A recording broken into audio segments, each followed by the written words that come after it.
February 26th and 27th, and March 4th, 5th, and 6th. So I hope you had time to review, and whenever somebody's ready, I'd entertain a motion.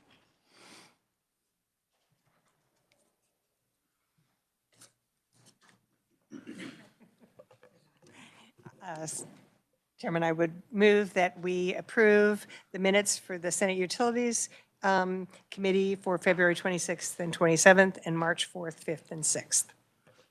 Thank you. We got a second? Got a second by Senator Holscher. Any discussion? All those in favor signify by saying aye. Aye. Those opposed? Motion carries. Thank you. Okay, today we're going to do final action on HB 2107, and we'll have Revisor Nick Myers tell us all about it. Okay, Mr. Chairman and members of the committee, House Bill 2107, this is the bill that relates to electric public utilities and unplanned wildfire events. So this bill would enact first a new statute of to establish a statute of limitations for wildfire-related claims against a public utility. This statute of limitations would be a 2-year statute of limitations for any fire claim brought against an electric public utility. This would begin to run on the date that the plaintiff first suffers a damage from the fire event. And this would apply to any civil claims brought against a public utility for with regard to a fire, an unplanned fire event.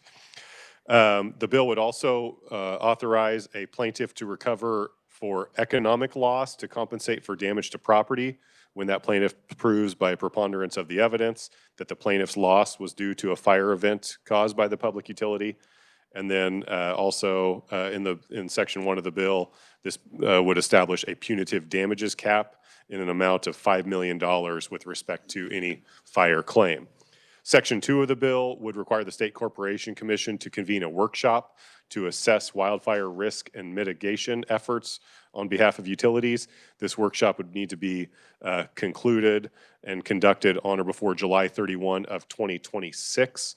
And this is just generally a forum for discussion and presentation of wildfire risks and mitigation efforts, and then cost recovery treatment of any costs incurred by public utilities. Mr. Chairman, the bill would take effect upon publication in the statute book, which is July 1, 2025, and I'd be happy to answer any questions. Okay, thank you, Mr. Myers. We got any questions for him? Okay, we got a couple amendments. Senator Peterson, you want to start with yours? Thank you, Mr. Chair. I have an amendment that adds the non-economic damages to the losses, the one that was mentioned by Chuck Casey in his testimony. Okay, we'll take a second. They're going to pass that out so you see what we're doing here.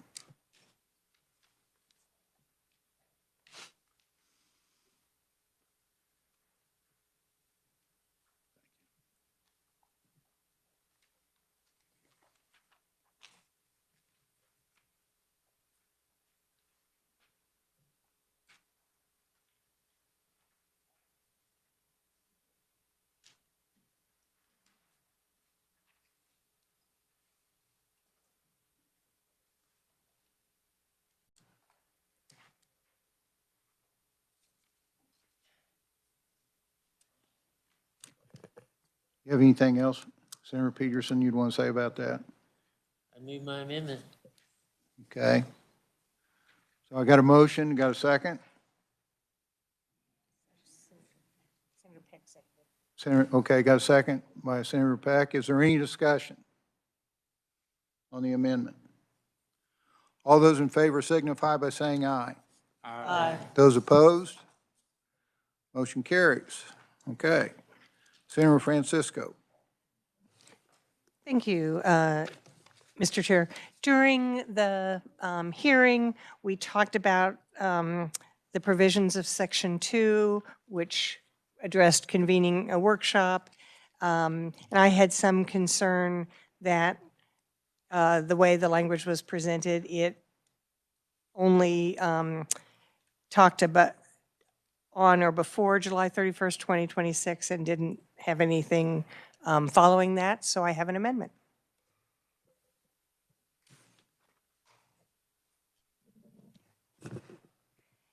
Wait a minute, let him pass it out here. Right. I will say that I appreciated being able to discuss this both with representatives from the Kansas Corporation Commission and Evergy, who both had an interest in how this might work. And my understanding is that they are both comfortable with the language as presented.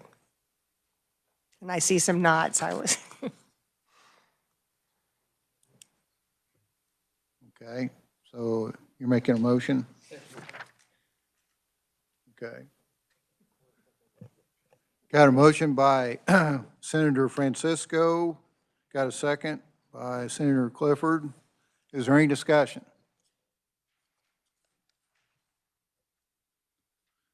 All those in favor signify by saying aye. Aye. Those opposed? Motion carries. Thank you. Senator Pack, I think you have one. Thank you, Mr. Chairman. I do have a balloon that has been prepared so they can hand it out, but it's really, really simple on page 2 of the bill. It says, shall not exceed on line 3, $5 million. That $5 million cap has been in place since 1988. When you look at the purchasing power of $1 in 1988 versus the purchasing power of $1 in 2025, it takes $2.25 to have the same purchasing power in 2025 as it did for $1 in 1988 when this cap was set. So the amendment that I have offered here is to move the cap not clearly up to the same purchasing power, but to $10 million, so it shall not exceed $10 million. And I will remind the committee, Mr. Chairman, that it does not say it has to be $10 million. It could be $5 or any amount between 0 and 10 million. So this just says the top amount could not exceed $10 million. And so I'll be happy to stand for questions, or if you want me to move the amendment first. All right, I will move that we amend House Bill 2107 with the proposed balloon. Okay, do I have a second on that?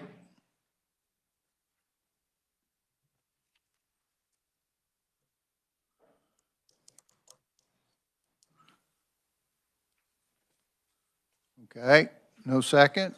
Then we will pass on that amendment. That failed without a second. Thank you.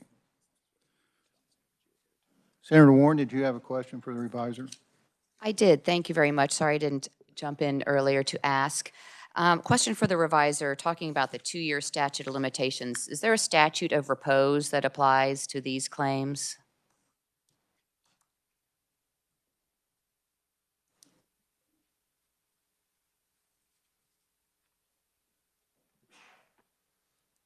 So let me pull that up, because committee and Senator Warren, Mr. Chairman, this bill only deals with only applies the 2-year statute of limitations, which is the same statute of limitations that is provided under current law.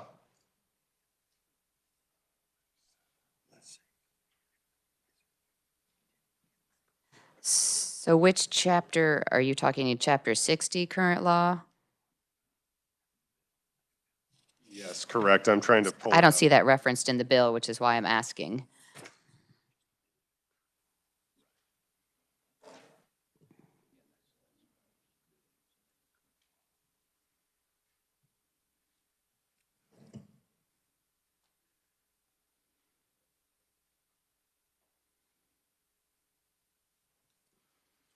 So I do know, as I'm pulling up the statute committee, there is current law does provide a 2-year statute of limitations for tort actions and trespass and nuisance type actions.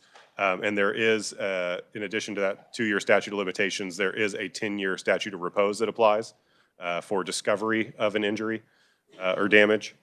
So it would be my understanding that that would still apply in this case, although this bill doesn't necessarily apply it in the fire claims context. So but it's still there in existing law.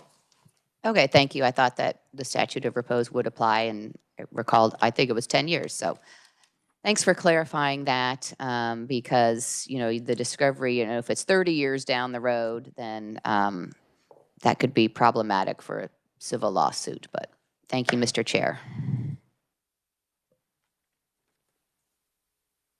Okay, is there any other amendments on 2107? Any other discussion? Mr. Chair, I'm going to look further into that just to make sure, and so I might have an amendment later, but I don't at this time. Okay. So I'd entertain a motion.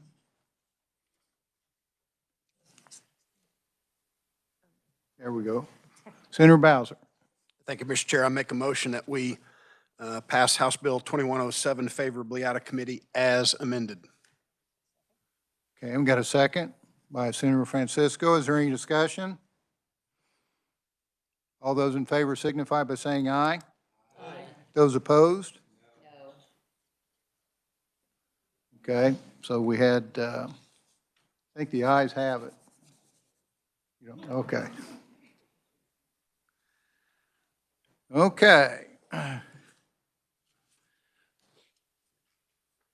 So the thing that I would like to do is we have a presentation at this time. We'll close that one out, send that one to the floor. Presentation on energy storage systems. Kimberly Jenker, Swati, Kansas Power Alliance. It's an honor to have you here. And Josh, we got a tag team today, so. And he's representing the Power Alliance also. So Kimberly, welcome to committee. Well, good afternoon, Mr. Chairman, Mr. Vice Chair, Madam Ranking Member. We very much appreciate the opportunity to be before you today to talk about energy storage systems. My name is Kimberly Gincher Swati. I do represent the Kansas Advanced Power Alliance. My colleague and husband, Josh, is here with me, and he's going to talk alongside. We divided out the slides, tried to be equal in half. So we wanted to bring this presentation to you all because this is an issue that is truly the holy grail in the electric utility space. And for those of us that were around this building in the early 2000s or 2004, 2005, well, I guess all the way through the session of 2012, under the tutelage of Chairman Carl Dean Holmes, we talked a lot about energy storage and how it would be so transformational to the electric grid to have that capability. And at that time, we spoke about, oh, well, how in 20 years or maybe in 5 years or 10 years, we'll have the technology for energy storage will be there.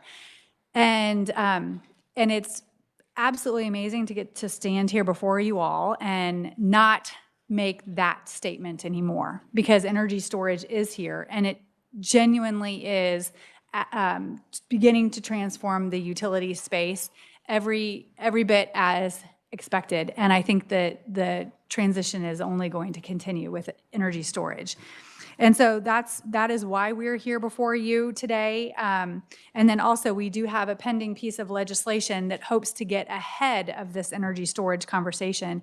We have one smaller utility storage asset that's been operating in the state of Kansas for about 2 years and 2 months or so, and its experience has been very positive. It's absolutely done more than anticipated and has even actually operated in ways that it wasn't expected.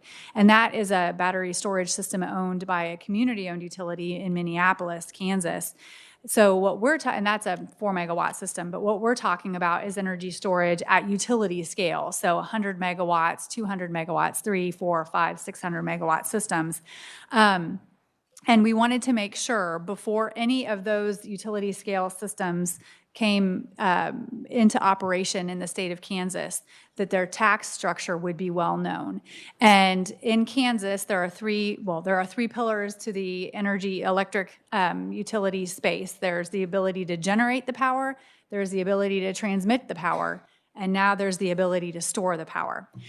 And so in Kansas, generation assets have a 10-year property tax exemption, transmission assets have a 10-year property tax exemption, and we wanted to make the rules very clear that energy storage, which as interpreted right now through a guidance document from Department of Revenue, would have a lifetime exemption under commercial machinery and equipment.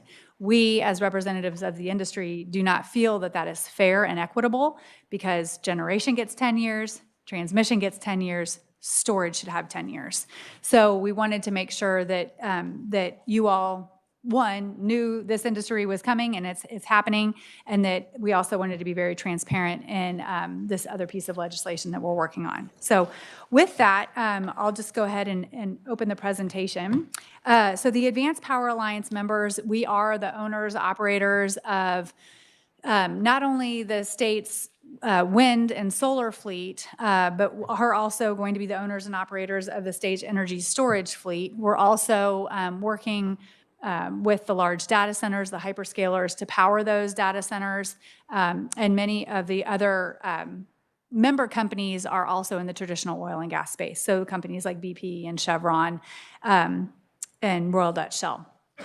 So, and they are all almost across the board involved in energy storage. So in 2024, there was a record amount of energy storage placed on the grid in the United States, with Texas leading the way. And this really has happened with genuine immediacy. In 2001, 2002, there was conversations, projects were being built, they were smaller scale projects. 2023, 2024, utility scale projects were going in across the board. And in large part, it's because the technology has advanced so much that it's really brought down the power prices of that battery storage to make it very comparable with other forms of generation. And then, of course, the economic benefit of having storage, both as far as prices and as far as grid resiliency, has really been a game changer. And it's all happened very, very fast. I think honestly, Josh and I would have assumed we would have been giving this presentation like next year, but it's happened so quickly and is coming to the state of Kansas so quickly that we knew we needed to get ahead of it and start briefing you all soon. So you can see how energy storage growth has accelerated in 2024. On February 6th, Mike Ross with Southwest Power Pool was here speaking to this committee, and he showed you this slide. And you can see where their generator interconnect as of January of this year. So you can see that hybrid projects are 13.7% of their generator interconnect systems, and battery storage is 19.8. So when you add those two together, you know, you're in your low 30s. A third of their generator interconnect queue deals with energy storage and storage-related projects. So again, that's the reason why we really wanted to come before you today and make sure that you had a real understanding of what storage is and how it's going to work with our grid. So Josh, if you want to get into what storage is. Thank you, if I may, Mr. Chairman, and I appreciate Kimberly's comments too. I think it's also, we always feel it's incumbent upon us. Session is almost done. You're going to go home to your districts. I promise you, you are going to hear about this from your constituents. Your communities or your counties are absolutely being approached right now by battery energy storage companies that want to put their installments there. So you're going to hear these questions, which is one of the reasons that we wanted to get this done in this time frame too. Basically, what you're looking at there in the picture, and that's why we're here, just to kind of answer some questions on these so that you can answer questions of your constituents. Energy storage units are generally going to look like what you're looking at in the picture. These are Connex boxes, storage shipping container boxes, or something similar to those. It does not necessarily have to be. There are other advanced types of energy storage, some long duration energy storage that are compressed air underground, but those are a little further off in the future. Most of the energy storage that we're talking about, at least at the grid scale on the electric grid, are going to be shipping container size, and then it's however many of those that you stack together is the type or the size that you're going to end up having. And then the technology inside is relatively all the same, and it's right now lithium iron phosphate.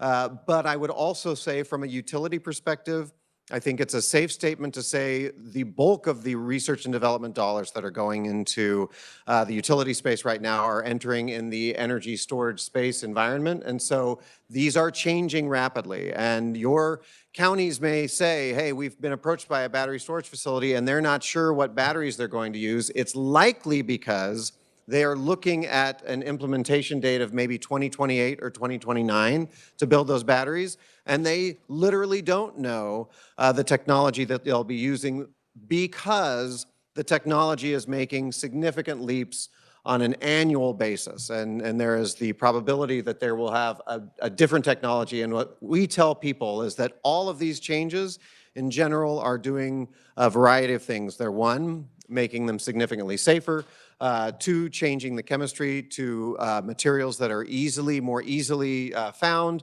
and then three, they're making them longer duration storage. And so those are the changes that are going on. And back to these sort of questions that you're going to get from your constituents, a lot of times they're asking about safety. That's where a lot of these advances are being made. Your first generation battery storage units were contained within a building. Well, if a fire did happen and you have a contained structure that is keeping all of that in there and firefighters have to enter that structure, that increases the danger and increases the probability of something going wrong. That's why you see the facilities all look like this now.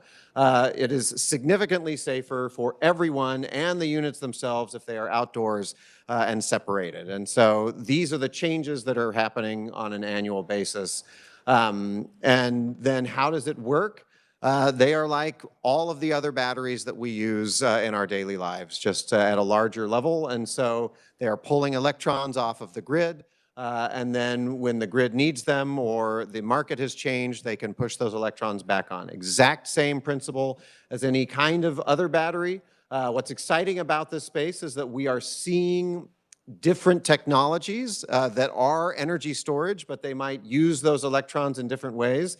There's actually a company that is looking in Kansas right now that takes electrons off of the grid. They have blocks of graphite inside of their shipping containers. They superheat those blocks of graphite, and then they can use them for industrial heat. So you will likely see not only grid scale batteries that are operating on the grid, which is what the Advanced Power Alliance is interested in, but you'll see your major industrial users start using a technology such as that. So they take electrons off, usually in the middle of the night when they're cheaper, superheat graphite blocks, and then use that industrial heat probably in the middle of the day when they would otherwise be paying for a demand charge. And back to this, as fast as this technology is changing, that company even has a next generation coming out where these graphite blocks, when they superheat, become incredibly bright, very luminescent. And so they have interior solar panels inside their shipping containers to capture that as additional energy. And I asked the very obvious question, I am not an engineer, but these are like 2,000 degrees. I'm like, exactly how do you not melt a solar panel inside of this block? But it's incredible technology. A graphite block has a very specific frequency at which it is luminescent, and they have matched their solar panels to that frequency to not only maximize the power they can pull off of it, but also just not be melted into smithereens. And so this is really an exciting space to be in, both grid scale batteries for electricity, but also grid scale batteries for all sorts of interesting things.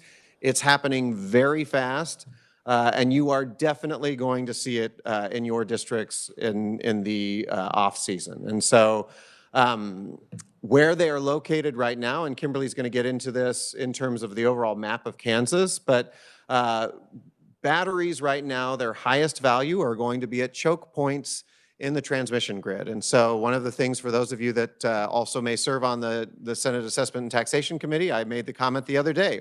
If you are not a huge fan of new transmission builds, you are going to love battery storage because transmission is frequently built to address choke points on the grid where there's too much power or not enough power coming in at a different time. These battery systems are at first going to be located at those greatest points where there's that influx of power and then need for power to soak it up and disperse it when it's called for. And so if you have a particularly large substation in your district, I can assure you, you have one or more battery companies that are looking at that station right now. The other place where they're going to be located is very near generation sources, and not just wind and solar generation sources, but all generation sources. So the power that Jeffrey Energy Center or Lacine Energy Center has a different value in the middle of the afternoon than it does in the middle of the night. And so they're going to have battery systems adjacent to or very near to them to soak up those electrons, usually in the middle of the night, so that they can be put back onto the grid later in the day when they have a higher value or the system may need them. And so you're going to see them next to generation sources and next to complicated substations. And then finally, how is it useful? And I can't remember how we're dividing this. Is this still me or is this you? All right. I just go till I get the shepherd's crook here. But the way it's useful is in a multitude of ways. First of all, you hear from your constituents all the time, why is all of this power in Kansas being shipped out of state? Well, that is because we produce an abundance of power, which is not dissimilar to a lot of other commodities that we produce. But one of the things that batteries can do is keep more of the power in Kansas being used by Kansans, because it evens out the amount of time that, or those times when we really need them versus not use them. The second thing that they really do, back to that particular issue for ratepayers, is they help balance that price. So as you know from the Southwest Power Pool, prices are determined on a 5-minute interval. Middle of the night, they're very cheap. Middle of 5 in the afternoon, they're very expensive. If you are soaking up very cheap power in the middle of the night to then put it onto the grid in the middle of the afternoon so that your utility doesn't have to go buy power from an adjacent transmission organization, you are saving your ratepayers money. The third way, and I think Kimberly's going to get into some of these slides, is that we all talk about dispatchability of power. One of the criticisms of some of the advanced clean energy systems like wind is that it's not really dispatchable. It's producing when it's blowing, it's not producing when it's not. Natural gas has historically been considered a very dispatchable power because if you need it, you can flip it on and largely within 5 to 10 minutes, you're producing that power. Battery storage systems can dispatch in a matter of nanoseconds. And so as Texas is learning, they are putting a lot of these in because in grid stability, these have proven themselves incredibly valuable because a lot of times grid stability is dependent on voltage and keeping the voltage steady. And if there are changes in voltage or say a power plant of any type, wind, solar, or anything else goes down for whatever reason, you need to respond to that as fast as possible. Batteries are there to respond in literally nanoseconds, and this is the shepherd's crook here, but no, it's all right. But that's also, I think, one of the additional benefits that have proven so valuable for these and one of the reasons they're moving so quickly. Yeah. Okay, so, and also, I just want to make sure I want to step back because I just want to make sure that we really underscore this point. So like energy storage is so incredibly important because on the natural gas system, we can store that commodity in the pipelines. And we've never been able to store the electrons. So whenever you have, I don't care what type of generation it is, whether it's coal, nuclear, natural gas, wind, solar, hydropower, when it's generating, you're producing electrons, and those electrons may not be used at all. And so that doesn't feel like a really efficient use of the system. And energy storage allows for those electrons to be stored that would otherwise evaporate, if you will. And so you're taking, it's just a much more efficient use of the existing generation fleet that we have, which is, again, the reason why this is such an valuable tool and something that we've wanted. And when I say we, it's the entire utility industry has sought to accomplish from a technological standpoint for decades. So let's talk a little bit about what other states are doing, because that's always a question. And I do want to just step back also. These projects are like any other sort of large-scale project. They're not just going to pop up overnight in your district, but the conversation will begin happening. So they will go through a traditional county permitting process, conditional use permit, or in an unzoned county, they'll still go through that existing process. No right of eminent domain. So this has to be complete voluntary agreement between a willing landowner or landowners to house energy storage project on their facility. So I just wanted to make sure, I didn't want to give the impression that these would just pop up, even though we were talking about how the conversations may begin to appear rapidly in your community. So we've tried to interject some examples of real-life operating facilities, and this one is, of course, in Arizona. So other states are rapidly adding energy storage, and you can see California and Texas are leading the way. But what's really happened, and the reason why I mentioned this, what's really happened in this last year is that California and a lot of the western states have initiatives. They have specific energy portfolios that their state legislators have come up with, and so particular mandates that they need to meet. Texas, that does not exist. In Texas, it's a complete free market. Projects of all types can come to speed, they can come to market very quickly. So if it's a wind project or solar or storage or natural gas, they can come online very quickly.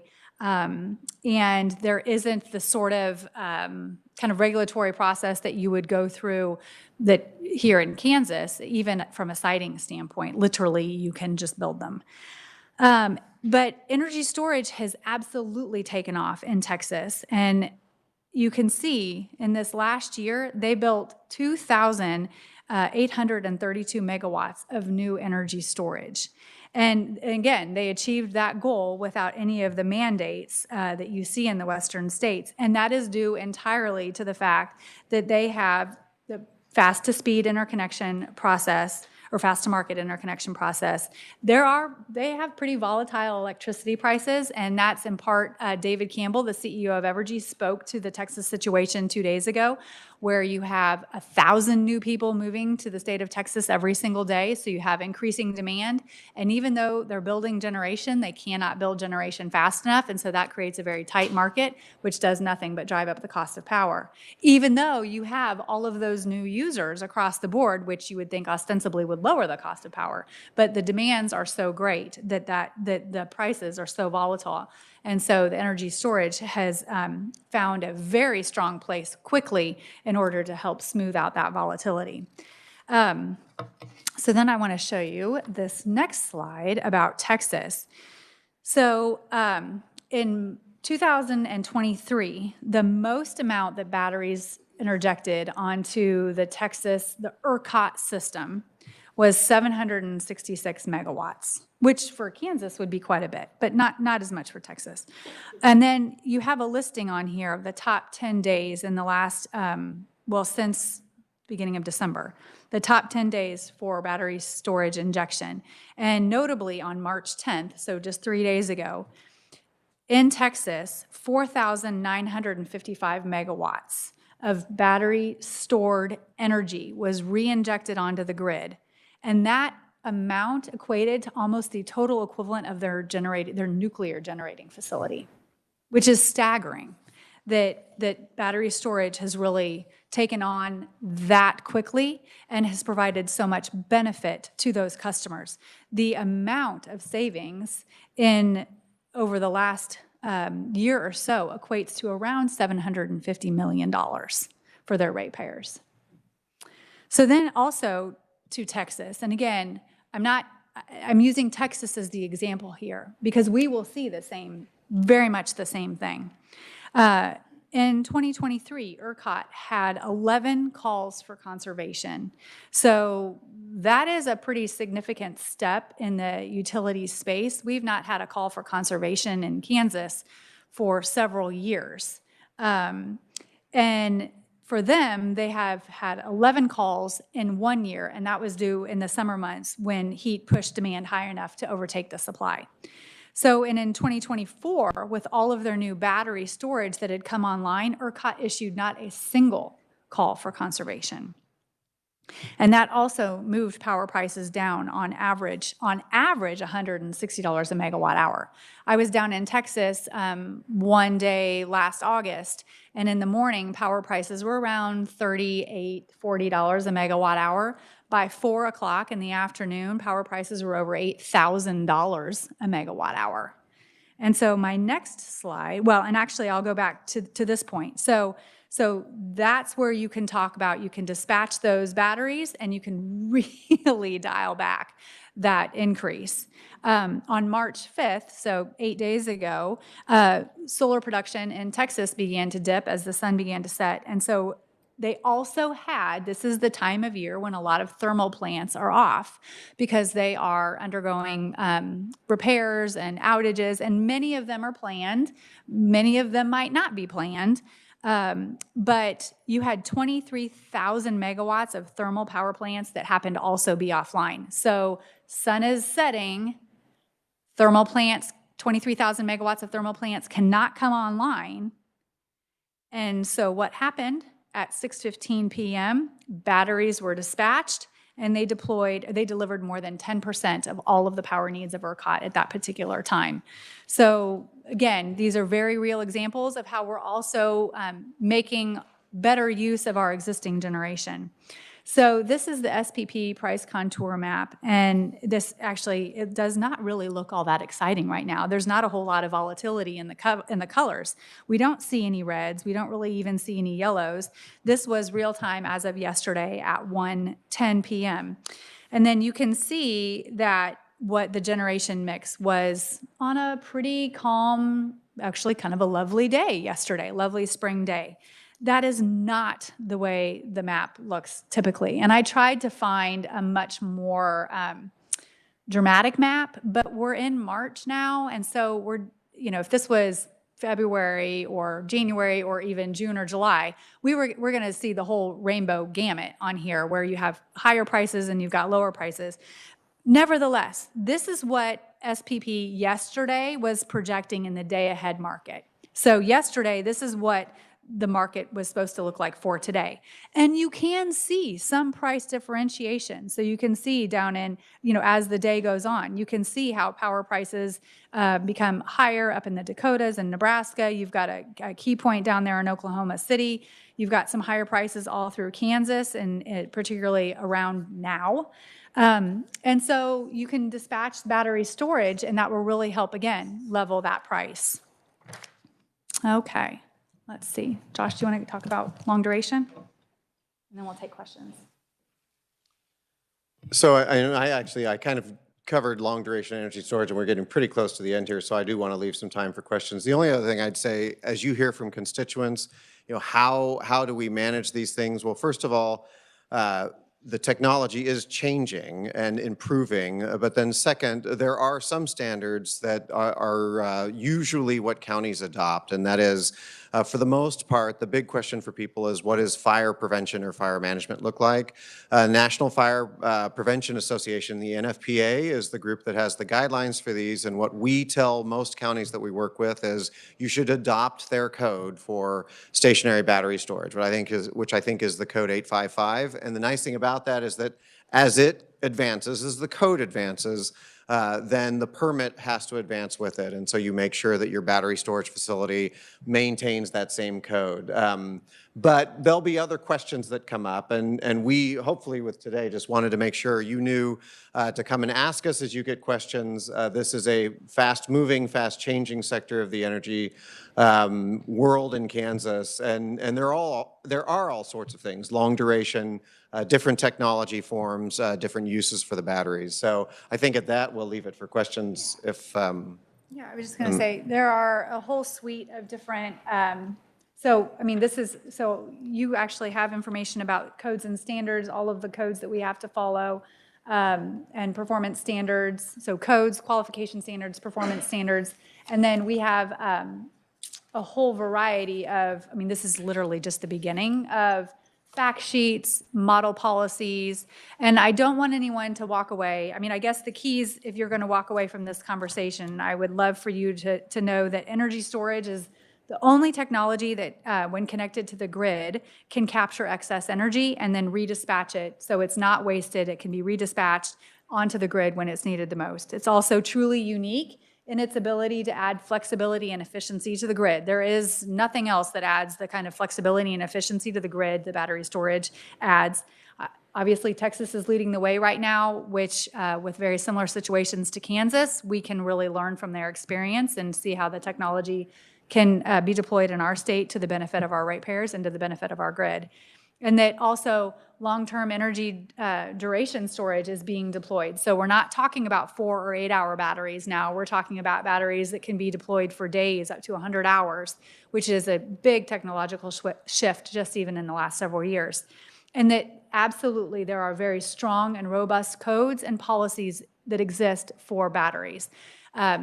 There might be some that would say that there is an enhanced risk for batteries. I don't want anyone to leave this room thinking that an energy storage project would have any greater risk than any other form of generation or, honestly, anything else that exists out in our world. We put small batteries up to our ear every single day when we're talking on our cell phones. So it's the same type of technology, it's just at scale. So I think that's an important point. But we're happy to answer any questions. And the only other thing here, and I know we're sort of drinking from the fire hose, but these are back to the questions that you're going to get. Most of the projects that are being proposed right now are between 2 and 4 duration batteries, and people are going to say, well, you're only getting a battery for 2 hours. Well, what it means is if it's like a 300 megawatt project that's a 4-hour battery, it means that if the Southwest Power Pool called for all 300 megawatts and it was fully charged, it could sustain a 300 megawatt for around 4 hours. But that's, in reality, that's not how they'll be used. They'll be more metered and sort of putting electrons on for a long time. So it's not just these batteries are going to last for 4 hours and then they have to be fully recharged. It's going to be a more metered output of the power. Yeah. What questions can we answer? Great presentation. It's one of the pieces and all the above. So, okay, we got any questions? Senator Clifford. Thank you, Chair. What's the efficiency of these systems for, what you put in? What's the percentage that comes out? So I'll answer that by saying a couple of things. I can't specifically talk to the efficiency, although I think it's almost incredibly efficient. I don't want to say a 1-for-1, but if you were putting those electrons in, they're coming out. Now, certain racks, these are rack systems. They're going to look like, as some people say, a stack of VCRs, one on top of each other. Some are going to perform better than others, and so over time, you're going to change these systems out, certainly dependent on how well they're performing, because some are just not going to perform as well as the others. But if it's rated for a 300 megawatt output, you're going to be pulling that amount in and then pushing that amount out. Committee, got any other questions? Senator Francisco. Thank you, Mr. Chair. I was interested about the 2-hour, 4-hour batteries and that explanation because that's what you hear. But they also talk about perhaps that range is more useful in California because they've got a lot of sun coming in, early afternoon and a lot of demand on this system late afternoon. So you're almost immediately using that power. What do you need in terms of demand to make this pay off in terms of cost? No, so it's an excellent question, Senator. And I can tell you, in Kansas, we have, particularly on the western side of the state, we have a tremendous amount of power that's being generated that's being lost. It's being stuck on site, basically, because the projects are being curtailed due to a lack of transmission. So a good number of our generating facilities could install a storage unit on site and then really take greater advantage of, of the electrons that are being produced and then redeploy onto the grid whenever it is called for, whenever the transmission system is overwhelmed. And just an example, the only battery storage facility that we have in Kansas right now, the way it works most efficiently for that community is that they are surrounded, and if the voltage drops, which it does occasionally drop, then their old system was they had their 1950s era diesel generator that they would have to kick on, usually to fix a voltage problem that was in the few hour environment. It's a very expensive system to run and maintain. And so now with a 4 megawatt battery, if they have a voltage dip, it's going to be temporary. They kick the battery on in a matter of seconds, fix the problem, and it has proven financially very, very good for them. Committee, we got any other questions? I'd like to make one comment. About 3 or 4 years ago, I got to go to the National Lab on battery storage. And I can remember coming back thinking how our lives are going to change in the next 10 years. So you're here telling us what they were telling us 4 years ago. So this will be exciting times with what goes on. Another part of that was, as we were sitting there during your presentation, there's a guy that bumped me, and on his phone, they had found out that the Chinese had stolen some of their trade secrets out of that national lab. Oh. And so he had asked the teacher, not in front of the class, but he wasn't supposed to talk about that. I just thought you guys would find that interesting. So, okay, thank you very much. Just had something come up for us, committee, and I kind of wanted to have a little discussion. There's a bill that just come out across the House floor, and it's been referred to us in committee, and there was it was a unanimous vote. It has some consumer protection stuff in there, and without going into detail, it's House Bill 2149. And I would like to hear this, and so we pick Friday or we pick Monday, and I'm kind of inclined to see if we can do it Monday and see how it goes. And if we got a lot of questions, we won't get it done, and if we do, we'll work on it. So Second. just want you to know we're going to, that way you get it off Friday, but we're going to work Monday. So everybody okay with that? That we'll kind of plan it that way, and don't think we have anything else. So meeting adjourned. Thank you. Thank you, Mr. Chairman. Could I introduce just a couple guests? Oh, that's no problem. So from Russell County, I have 2 guests. And if you could stand up, Astral Jennings. She is a 10th grader at Russell High School, and she's one of the JAG K kids who is shadowing me today, and she brought along her counselor. This is Camry Stoppel, also from Russell High School. So thanks for joining us. Welcome to committee.